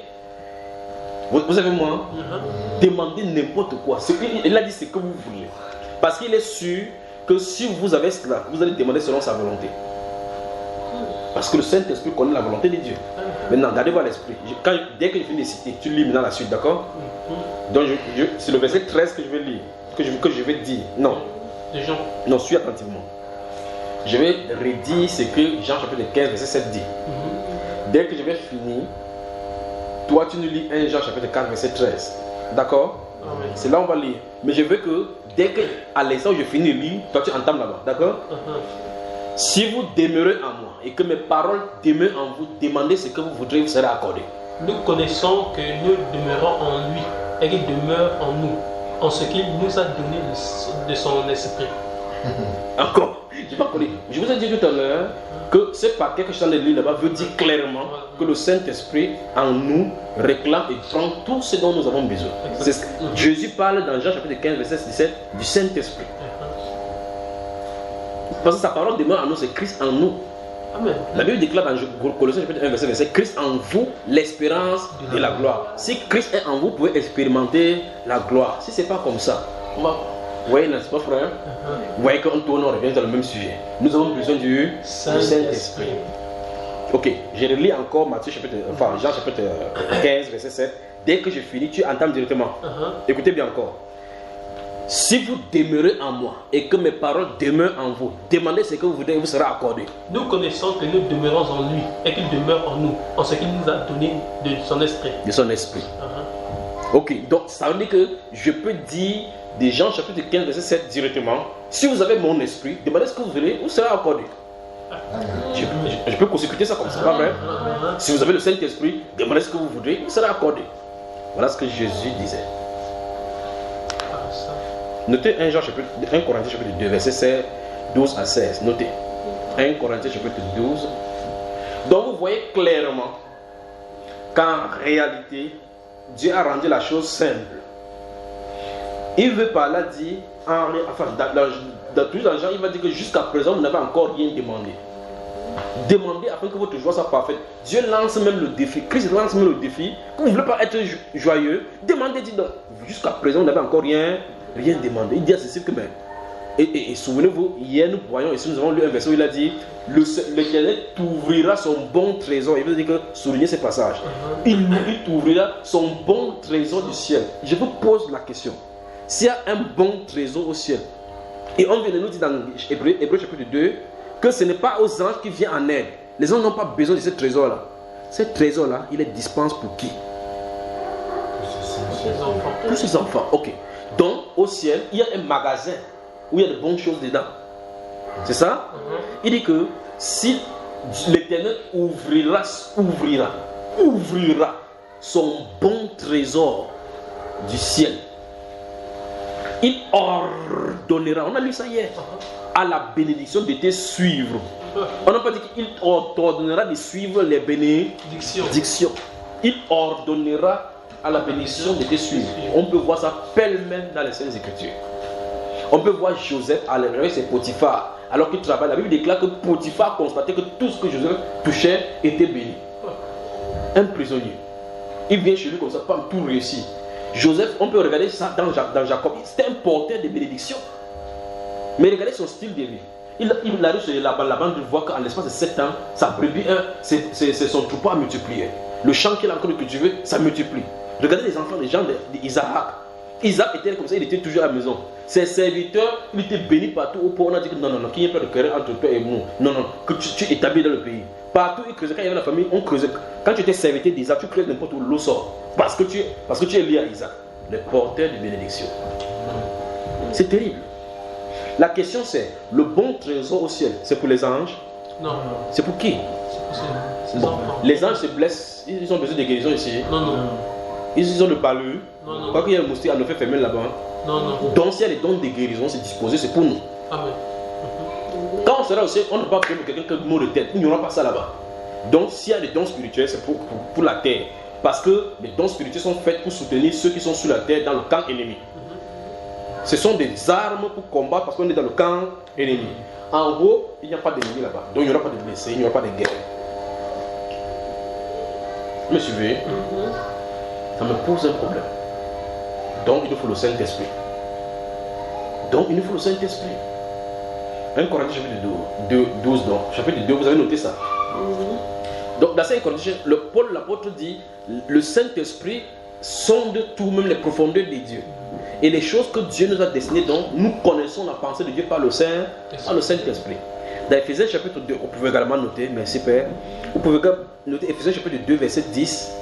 Ephésiens chapitre 2, verset 10, il est dit, nous sommes son ouvrage. Ou mieux encore, nous sommes les porteurs de bénédictions. Ou mieux encore, nous sommes le peuple de son pâturage. Ou bien encore, nous sommes les enfants d'Abraham à qui il vient en aide.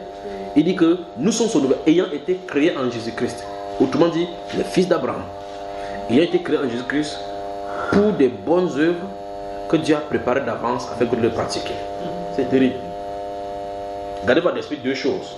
Le bon trésor, l'Éternel t'ouvrira. L'Éternel ouvrira pour toi son bon trésor du ciel. Et il ordonnera à la bénédiction de te suivre. On a lu ça hier. Parce que nous parlons de changement, soyez déterminés pour le changement. Mais pour avoir accès, le Nouveau Testament nous explique, c'est pas le Saint-Esprit. Vous avez moi? Amen. Ok. On relit une dernière fois. J'ai dit Jean chapitre 1, chapitre 15, tu lis 1 Jean chapitre 4, verset 13, d'accord? Après, je vais finir, vous poser la question distinctement, ce que ça veut dire pour vous, d'accord? Si vous demeurez en moi et que mes paroles demeurent en vous, demandez ce que vous voudrez, vous sera accordé. Nous connaissons que nous demeurons en lui et qu'il demeure en nous, en ce qu'il nous a donné de son esprit. Autrement dit, nous connaissons que nous sommes un avec Christ par son esprit. Amen. Si demain en toi, tu demandes en moi. Parce que dans Jean chapitre 14, enfin chapitre 17, il va dire moi en eux, eux en moi, afin qu'ils soient un comme nous, nous sommes un. Il parle de l'unité.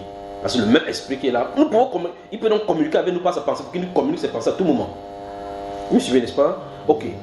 Si nous demeurons, si vous demeurez en moi et que mes paroles demeurent en vous, demandez ce que cela vous sera accordé. Demandez. Si la condition est requise, envoyez vos messages. N'importe quoi que vous voudrez. Cela vous sera accordé. Mon cher, qu'est-ce que ça te dit là maintenant? C'est en train de me dire que si je ne reçois pas encore ce que je demande, c'est parce que je n'ai pas le Saint-Esprit. Ça me dit en réalité, tout ce que je peux avoir, je ne peux que l'avoir dans le Saint-Esprit. Tu l'as totalement. Totalement. Ça me dit que si je n'ai pas le Saint-Esprit, je ne saurais même pas quoi demander. En tout cas, tout ce que nous verrons, vous voyez effectivement, voici donc pourquoi. Et je suis obligé de vous le dire. C'est vrai que chaque fois qu'ils disent cela, les gens disent que j'exagère. Parce qu'en réalité, quand on écoute ceci, je préfère être dans cette posture-ci que de mentir aux gens. Les gens croient qu'en disant Jésus est mon sauveur, Jésus est Messie, ça règle le problème. Parce que tout le monde peut dire cela. La confession, là, tout le monde peut le faire. Dans 2 Corinthiens, il dit que si quelqu'un est en Christ, il est une nouvelle créature. Les choses anciennes sont passées. Voici toutes choses devenues nouvelles. La personne dit que moi je suis une nouvelle créature. Tu penses que toutes choses sont passées. La personne reste d'abord calme, il réfléchit d'abord encore. Parce que le verset est automatique. Si quelqu'un est en Christ, il est une nouvelle créature, les choses anciennes sont passées. Ah, je suis en Christ, je suis en Christ. Ah bon? Ah bon? Et le porte te poursuit.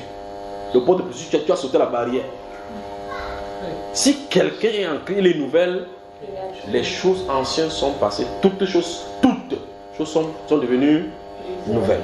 Donc je dis, je préfère être dans la posture où je dis la vérité pour réveiller les gens, pour titiller les gens, afin que les gens recherchent ce qui est bien, ce qui est normal pour eux, pour être prêts à des périodes difficiles qui arrivent sur la terre. Parce que des périodes difficiles qui arrivent sur la terre où les gens vont régner le Christ qu'ils confessent. Sans le Saint-Esprit, vous ne pouvez absolument rien. Il faut que tu sois scellé à l'intérieur pour que Dieu contrôle ton esprit, même s'il y a des difficultés.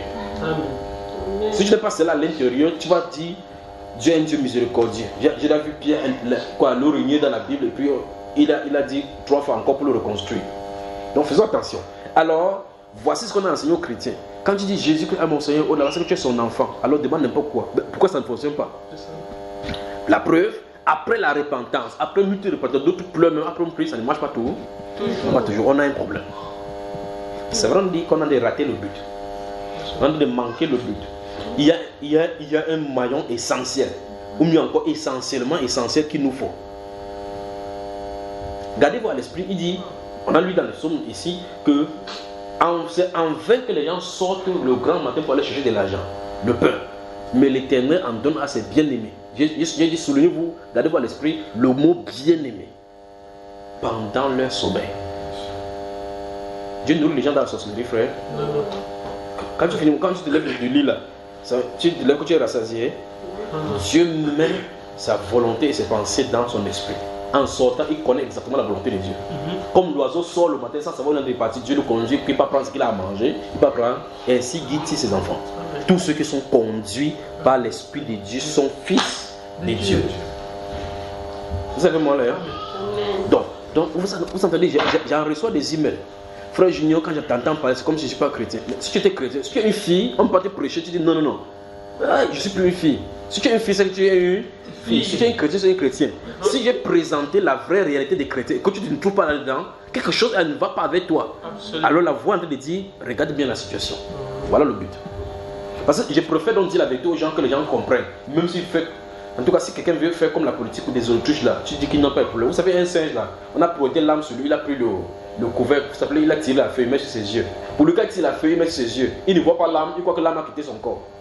On pointe l'âme sur toi pour tirer. Tu fais mes yeux que ouais, il ne voit plus l'âme. Quand tu ne vois plus l'âme, on tire, ça ne doit pas entrer.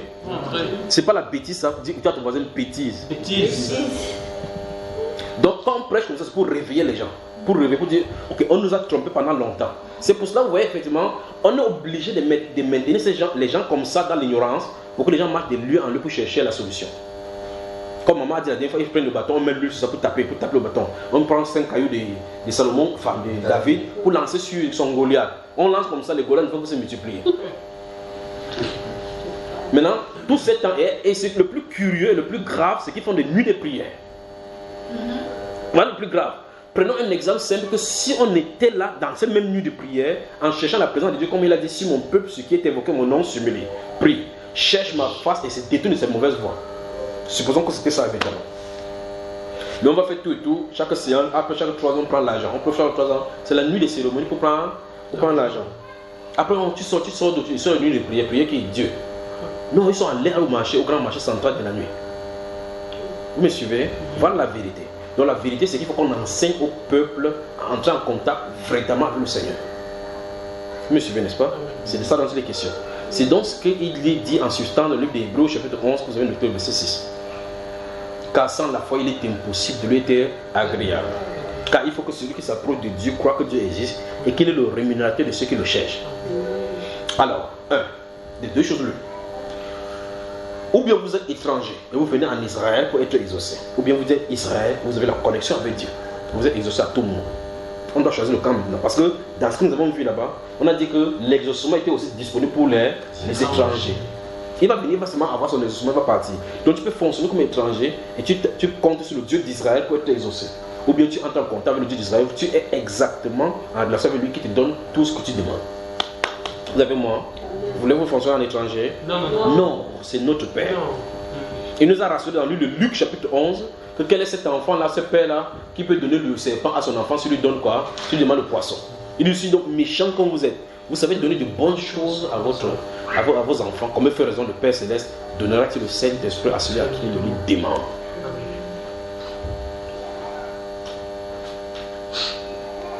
Si vous êtes dans une grande fonction, dans ce pays, ou dans n'importe quel pays, et que quelqu'un vient chaque jour et dit, pardon, donne-moi 5 000 là, tu donnes. Donne-moi 20 000 là, tu donnes. C'est que tu vas comprendre que la meilleure façon d'aider ces personnes, c'est de chercher le travail. Que non, tu vas voir un de tes amis avec ta réaction que tu as, que je te positionne à tel endroit, apporte-moi ton CV avec tes documents. On te donne le travail, sachant que si tu travailles, tu ne peux plus venir là-bas pour demander de l'argent. Qu'est-ce qu'il faut faire? Au lieu qu'on vous trimballe, que chaque fois vous allez quelque part, entrer en contact avec le Saint-Esprit. L'Église ne peut rien faire sans le Saint-Esprit. Ou mieux encore, on peut continuer à jouer, comme il parlait tout à l'heure, les singes qui essaient de cacher le visage, qu'il n'y a pas de difficulté, Les tribus qui sont devenus sur la terre, les démons qui vont descendre sur la terre, comment au monde vous allez résister contre ces démons-là sans le Saint-Esprit? Parce que le Saint-Esprit, ça ne veut pas dire que tu te mets debout comme ça, tu tends la Bible, que je te défie avec le nom de Jésus. Tu achètes la Bible qui est neuve, qui sent encore le parfum de Jérusalem. Tu tends comme ça, il te défie, il va avancer. C'est toi qui vas dire, je te défie au nom de Jésus. Tu vois, tu as un élan que tu défies. Quand le mur sera bloqué là, tu dis, Seigneur, viens à la Dieu. Ah non. On ne doit pas faire ça, d'accord? Pointe quelqu'un maintenant, pointe quelqu'un. Dis, tu ne dois pas faire ça. Si tu es enfant d'Abraham, hérité selon la promesse, sache que la principale promesse, dans laquelle regorgent toutes les autres promesses, c'est principalement le Saint-Esprit. La promesse est pour vous, pour vos enfants et pour tout. Il dit, répandez-vous et que chacun de vous soit baptisé au nom de Jésus-Christ pour le pardon de vos péchés et vous recevrez le don du Saint-Esprit. Car la promesse, ou bien la promesse de ce Saint-Esprit, c'est pour vous, pour vos enfants, pour tous ceux qui sont au loin, en aussi grand nombre que le Seigneur notre Dieu les appellera. C'est pas là la promesse. Il n'a pas dit que vous repartez, vous avez les bénédictions. Parce que c'est la principale promesse d'abord dans laquelle est trouvée. C'est dans cela que se trouvent toutes les autres promesses des Saintes Écritures. C'est en cela que se trouve là. Maintenant, quand tu vas ouvrir la Bible, tu dis je suis stérile. Il a dit que le stérile entend 7 fois. Oh Seigneur, que mes entrailles s'ouvrent. Tu as dit que enfant 7 fois. Tu pries comme ça. Après 2 ans, il n'y a rien. Quand le Saint-Esprit est là, il te dit que c'est le moment. Je pose souvent la question à l'intérieur. Comment cette femme-ci, de Marc chapitre 8, savait-il qu'en touchant Jésus, son sang s'arrêterait? Comment? Pourtant tout le monde l'a touché. Quelque chose lui a suggéré. Donc, la suggestion du Saint-Esprit nous guide dans la prière. Alors on va savoir, parce que la Bible déclare, quand on ne sait même pas ce qui convient de demander, ok, maintenant vous avez le nom. Dites-moi ce que vous avez besoin. Ou parce que vous avez besoin de quelque chose, vous pouvez savoir ce que vous avez besoin. Le Saint-Esprit nous aide dans nos prières. Maintenant, quand ça a dépensé les pentecôtistes, ils ont dit que non, quand tu veux prier, tu ne sais pas, tu fais c'est quand demande, tu ne sais pas ce que tu viens de demander. pas ça dont il est question. Le Saint-Esprit étant là-bas, il va te conduire à prier. Il te conduit à prier. David dit dans le 5 livre de Psaume, il avait dit que mon cœur dit de ta part, cherche ma face. Mon cœur dit, rien dans mon cœur dit cherche ma face. À l'intérieur, quelqu'un dit à ton cœur, cherche ma face. Il dit, oh, je cherche ta face, ô Éternel. Vous voyez la conversation à l'intérieur du cœur, n'est-ce pas? À l'intérieur. Pointe quelqu'un dans le nez, pointe quelqu'un dans son nez comme ça. Là. Nous avons besoin du Saint-Esprit. Nous avons besoin du Saint-Esprit. Qui est le gage de notre héritage. Qui est le gage de notre héritage. La promesse par excellence. La promesse par excellence. Où dépendent toutes les autres promesses. Où dépendent toutes les autres promesses. C'est pour ça qu'il donne, ok, c'est bon. Donc, les deux choses l'une, soit on continue, comme notre façon de faire comme tout le monde, on se bat, on se bat. Le catholique, ça ne va pas chez Marie. Ça donne. Après, tu dis, elle est bénie. Ça ne va pas pour d'autres, il va devoir chez le Bodo, les frères du Fondou. Après, ils vont venir nous railler. Il est question aujourd'hui qu'on place le message, on place notre demande, on place le message, on envoie le message de la bonne façon. D'accord? Quel est ce message? Le Saint-Esprit annonce le changement. Le Saint-Esprit fait le changement. Si vous regardez encore une fois de plus ce que vous venez de lire dans 2 Chroniques, vous allez remarquer que David exprime quelque chose qui avait été la volonté de Dieu. Donc, ça veut dire que c'est Dieu qui avait dit à David, au travers de David, que le temple doit être bâti.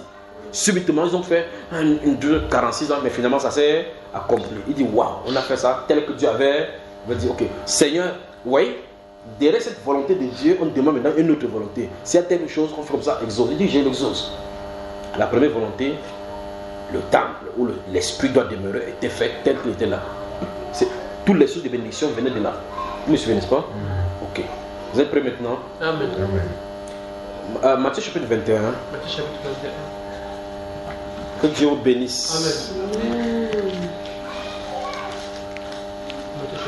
Donc vous comprenez que si je dis comme ça, je ne suis pas en train de dire, que je suis votre ennemi. Je ne suis ennemi de personne. Je veux seulement que pour dire à mon frère, ma soeur, regardons la vérité en face.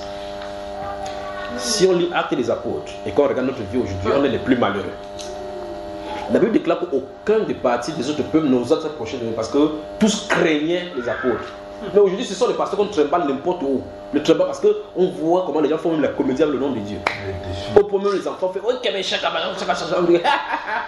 on est devenu la risée des gens. La vérité est calomniée. Donc il est temps qu'on se retire de ces folklores pour chercher Dieu de la bonne façon. Amen. Vous me suivez? C'est vrai que ce ne sera pas populaire. C'est vrai que ça ne sera pas populaire parce que la populaire maintenant c'est qu'il faut qu'il y ait des foule. On dit on excite la foule. Exciter la foule c'est une chose. Attends que le diable qui maintient ces foules se lève. On va voir clairement qui le sert et qui ne le servait pas. Vous allez voir clairement que ceux qui étaient dans les cachettes ont eu le temps pour s'entraîner à résister. Matthieu chapitre 21 donc. On va lire les versets 19 à 22. On y va. Matthieu chapitre 21, le verset 19 à 22. La Bible déclare, voyant un figuier sur le chemin, et il s'en approcha, mais il n'y trouva que des feuilles, et il lui dit, que jamais fruit ne naisse de toi. Et à l'instant, le figuier sécha. Les disciples qui virent cela furent étonnés et dirent, comment ce figuier est-il devenu sec en un instant? Jésus leur répondit, je vous le dis en vérité, si vous aviez de la foi et que vous ne doutiez point, non seulement vous feriez ce qui a été fait à ce figuier, mais quand vous diriez à cette montagne, ôte-toi de là et jette-toi dans la mer, cela se fera. Tout ce que vous demanderez avec foi par la prière, vous le recevrez. Amen. Encore, verset 22. Tout ce que vous demanderez avec foi par la prière, vous le recevrez. Encore. Tout ce que vous demanderez avec foi par la prière, vous le recevrez. Vous êtes d'accord avec ce que le Seigneur dit là? Amen. Vous êtes vraiment d'accord? Hébreux chapitre 4. Hebrew, the books of Hebrew chapter 4 verses 14 to 16. La soeur dit qu'elle ne s'inquiète pas que son mari note pour eux deux. C'est ça ou c'est pas ça? C'est ça. Hébreux chapitre 4 verset 14 à 16. Ainsi, puisque nous avons un grand souverain sacrificateur qui a traversé les cieux, Oui. Jésus, Oui. le Fils de Dieu, Oui. demeurons fermes dans la foi que nous professons. Professons, oui. Verset 15. Car nous n'avons pas un souverain sacrificateur qui ne puisse compatir à nos faiblesses. Oui. Au contraire, il a été tenté comme nous en toutes choses, sans commettre de péché. Oui. Verset 16. Approchons-nous donc avec assurance du trône de la grâce. Stop. On fait quoi, frère? Approchons-nous, on s'approche Oui. Avec action. Avec Comment? assurance. Avec assurance. Donc en réalité, le Saint-Esprit nous dit, quand nous prions, si nous n'avons pas l'action qu'on doit être exaucé, n'essayez pas. Ça, c'est venir tenter Dieu. Oui. Pour afin d'obtenir miséricorde et de trouver grâce Pour être secouru dans nos besoins. Souligner, souligner. Bonsoir au Maroc. Bonsoir, frère Au Junior. nom de Jésus-Christ de Nazareth, il y aura changement. Amen. Il y aura changement. Parce que quand c'est déclaré en haut et que c'est déclaré en bas, les événements n'ont de choix que de changer. Parce que telle est sa volonté, qu'il y ait changement. Il faut préciser aussi que quand c'est déclaré en haut, c'est déclaré à terre. Oui, Par la personne indiquée par le Seigneur. il y aura changement. Amen. Finissons avec Philippiens chapitre 4. Finissons. Philippiens au chapitre 4. Mhm. Le livre de Philippiens, chapitre 4. Vous remarquez que je suis en abrégé, n'est-ce pas? Parce que le psaume 34, il n'a même pas fait cas de cela. Le psaume 18 n'en a pas fait cas. 1 Jean chapitre 2, chapitre 5, il n'a pas fait cas. Philippiens chapitre 4, on attend que le frère Philippe le trouve là. Je vous aime. Nous vous aimons également, mon frère. Amen. Nous aimons. Donc souvenez-vous, quelqu'un peut vivre sa vie chrétienne comme il veut. Je suis de ceux qui pensent que la vie chrétienne c'est vie en esprit. Amen. Amen. Qu'on ne fait pas des efforts pour pouvoir vivre les choses de Dieu. Que le Saint-Esprit nous conduit sans qu'il n'y ait pas de fardeau. Pour que ça soit ainsi, il faut que quelqu'un d'autre s'établisse en nous. Ok. On y va. Amen. Les versets 6 et 7 du chapitre 4 de Philippiens. Les versets 6 et 7 du chapitre 4 de Philippiens. Ne vous inquiétez de rien, mais en toutes choses, faites connaître vos besoins à Dieu, par des prières et des supplications avec des actions de grâce. Oui. Et la paix de Dieu, qui surpasse toute intelligence, gardera vos cœurs et vos pensées en Jésus-Christ. Donc si la pensée n'est pas gardée en Jésus-Christ, on sera toujours troublé. En clair, remarquez que je n'ai pas touché Jérémie chapitre 33 verset 3, Jérémie chapitre 29 verset 11, Deutéronome 29 29, je n'en ai pas touché toutes ces grandes promesses. Mon but était de nous focaliser sur le lieu de prière, appelé par Dieu, et ce qu'il en a dit de son propre lieu, et ce qu'il attend de nous. Le Seigneur Jésus attend à ce que nous soyons un avec lui. Que fais-tu donc faire au sortir d'ici? On dit non. Qu'est-ce qu'il faut faire? Si mon peuple, ce qui est invoqué mon nom, se m'unie, prie, cherche ma face et se détourne de ses mauvaises voies, du haut des cieux, je l'exaucerai. Dieu commence par l'exaucer. Ça veut dire que tout ce qu'on va demander, je l'exaucerai, je guérirai son pays, je lui pardonnerai ses péchés. Que le peuple de Dieu soit béni. Amen. Maintenant, est-ce qu'il peut me mettre à genoux ici? Je lève mes mains venues, je parle en votre faveur. Amen. Amen. Oui. Il faudrait que. Vous entendez ce qu'il dit là? Il dit Amen de votre côté. Oui. Mais moi, de mon côté personnellement, je voudrais savoir la repentance là, elle se fait comment? Pour être sûr que lorsque je vais fléchir genoux, Oui. en demandant ce que je veux, selon la promesse que le Seigneur a faite en passant par vous, est-ce que c'est sûr que je vais pouvoir l'obtenir? Il y aura changement. Avec ou sans, C'est qu'il y aura changement. il y aura. Donc, ce que je veux, c'est juste que la repentance là, Ok, lisons un seul passage dans le livre des Luc au chapitre 18. Là, c'est moi qui vais lire, d'accord? Amen. Luc le chapitre 18.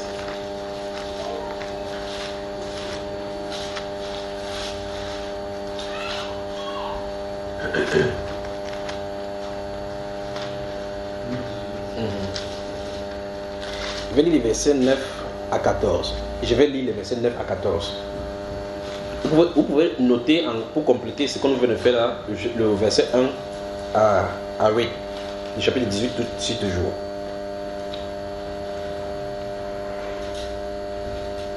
Luc le chapitre 18, verset 9 à 14. Dans cette portion de l'écriture, il est dit. Tu as ça devant ton frère? Si. Ok. Il dit encore cette parabole en vue de certaines personnes se persuadant qu'elles étaient justes et ne faisant aucun cas des autres. Deux hommes montèrent au temple pour prier. L'un était pharisien et l'autre publicain. Le pharisien, debout, priait ainsi en lui-même. Oh Dieu, je te rends grâce de ce que je ne suis pas comme le reste des hommes, qui sont ravisseurs, injustes, adultères ou même comme ce publicain. Il a fait ces histoires, il a désigné le père là qui est venu lui-même tranquillement prier Dieu à côté. Ou même comme il a changé ça, il va dire comme ce publicain. Jésus dit l'un était pharisien. Donc pharisien, c'est-à-dire ceux qui sont séparés et ils suivaient, avaient rejeté la tradition des pères mélangée avec la loi de Moïse. Verset 12. Il continue. Je jeûne 2 fois la semaine. Je donne la dîme de tous mes revenus. Ça, c'est ça part de prière qu'il allait faire là-bas. Verset 13. Selon nous, Jésus est Dieu. Amen. Le publicain, se tenant à distance, n'osait même pas lever les yeux au ciel. Mais il s'est frappé la poitrine en disant: oh Dieu, sois apaisé envers moi qui suis un pécheur. Tu as vu le bout des phrases qu'il a prononcé? Sois apaisé envers moi qui suis un pécheur. Je vous le dis, celui-ci descendit dans sa maison justifié plutôt que l'autre. Justifié, ça veut dire quoi? Donc ça veut dire qu'il a obtenu la repentance. Donc il faut venir au Seigneur tel qu'on est. Tout ce qu'il désire, c'est un cœur conquis. Tout ce qu'il désire, c'est ça. Alors dans le livre d'Ésaïe, vous avez même fait ça comme entraîner cela maintenant. J'ai vu chapitre 57.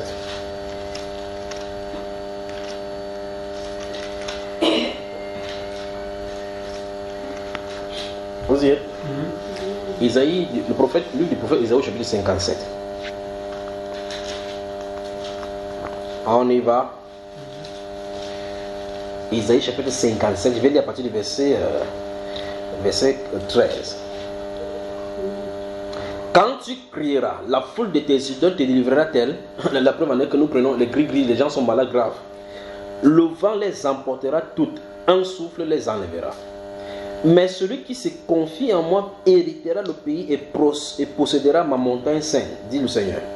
Verset 14. On dira: frayez, frayez, préparez le chemin, enlevez tout obstacle du chemin de mon peuple. Vous voyez la grande délivrance que Dieu accorde là, n'est-ce pas? Mais il dit: car ainsi parle le Très-Haut, dont la demeure est éternelle et dont le nom est saint. J'habite dans les lieux élevés et dans la sainteté. Donc malgré que Dieu soit élevé, écoutez bien ce qu'il dit: mais je suis avec l'homme contrit et humilié, afin de ranimer les esprits humiliés, afin de ranimer le cœur contrit. Voilà ce que Dieu dit.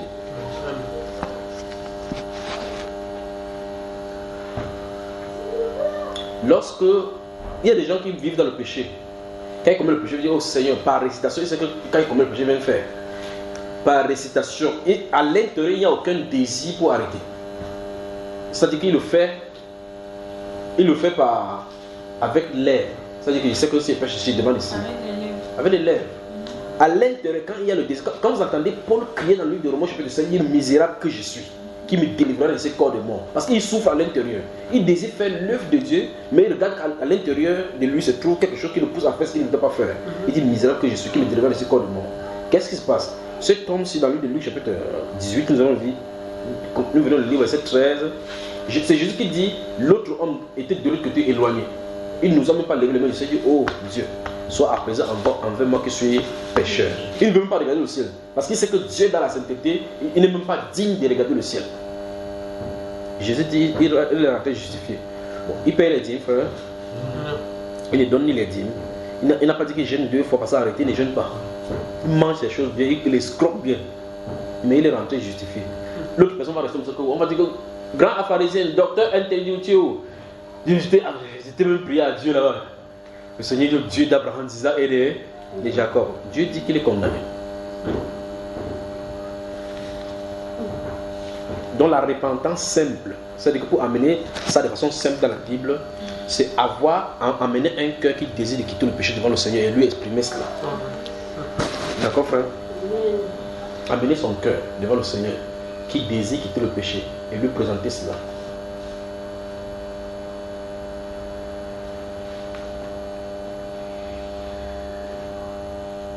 C'est bon là maintenant? Amen. Je peux lui parler maintenant? Amen. On y va? Amen. Vous me laissez lui parler, d'accord? On a un rendez-vous. On a un rendez-vous.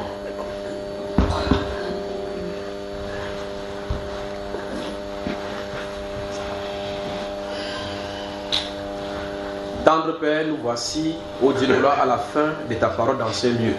Et tu désires bénir ce peuple et bénir bien plus, ô Dieu de gloire, au-delà de ce qu'ils peuvent penser et imaginer. Et tu as déclaré en ce lieu, ô Dieu de gloire, que tu veux faire ton entrée dans leur vie et dans leur cœur. Je prie, ô Dieu de gloire, que tu leur accordes cela et que désormais, lorsqu'ils viendront devant toi, que les yeux s'ouvrent et que le cœur soit disposé pour toi. Merci, Père de gloire, pour le chemin que tu ferais pour eux. Merci, ô Dieu de gloire, pour ces paroles qui entrent dans leur âme et s'ancrent en eux. Je prie au Dieu de gloire que tu les donnes, de prendre part à cette grande bénédiction que tu ouvres pour faire pleuvoir sur ces pays. Merci Dieu de gloire pour ces troubles que tu crées dans ce pays, Père de gloire, pour rechercher les cœurs qui sont en toi. Et Père, tu as annoncé le changement depuis le haut lieu de ce pays-ci jusqu'aux profondeurs des plus basses classes de la société. Ce bouleversement, Père de gloire, c'est pour réveiller non seulement ceux de ce pays-ci qui vivent dans l'ignorance de la captivité satanique, mais tu veux les amener à toucher toutes les frontières où ce pays-ci, au Dieu de gloire, a son influence. Tu veux le faire également pour l'Arabie Saoudite. Tu veux également le faire pour le Liban. Et tu es en plein en Syrie, Père, pour chercher ce cœur à toi qui se tourne à toi. C'est-à-dire, je prie que tu te révèles à ceux-ci. Je prie au Dieu que tu annonces, au Dieu de gloire, les choses que tu as déclarées sur eux, que tu les amènes en existence pour eux. Père, tu as parlé du changement. Et je l'ai déclaré ici. Tu as annoncé le changement sur leur pays. Je l'ai déclaré ici. Seigneur, qu'il y ait changement dans leur vie. Que ton esprit descende en eux. Que ton esprit tabernacle en eux, Père, pour les conduire dans cette voie et dans tout ce que tu as fait pour eux. Merci pour les grandes délivrances que tu opères en ces lieux. Merci pour les guérisons que tu appelles dans leur vie. Merci pour les restaurations, Père. Merci pour les miracles que tu opères dans leur vie alors qu'ils t'invoquent et se tournent vers toi. Que ton nom soit élevé. Au nom de Jésus-Christ de Nazareth. Amen. Amen. Souvenez-vous maintenant, levez-vous. Rendez-vous demain. Rendez-vous